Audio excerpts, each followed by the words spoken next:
ростӣ ман ҳар чӣ дидам аз додан дидам.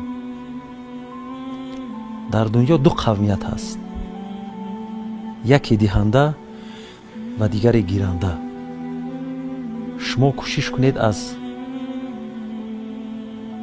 нафарони диҳанда бошед, аз ҷумлаи диҳанда бошед.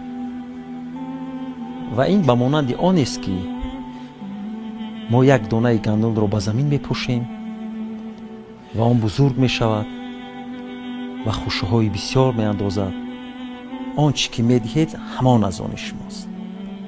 он чӣ ки дар шумост ӯ аз шумо нест. ҳамин пул, шӯҳрат, давлат инсонро дигаргун карда метавонад. зеро агар аксар мардуми суол кунем мегӯянд о пул инсонро дигар мекунад, пул инсонро ин мекунад. пул инсонро дигар намекунад. пул кӣ будан инсонро нишон медиҳад.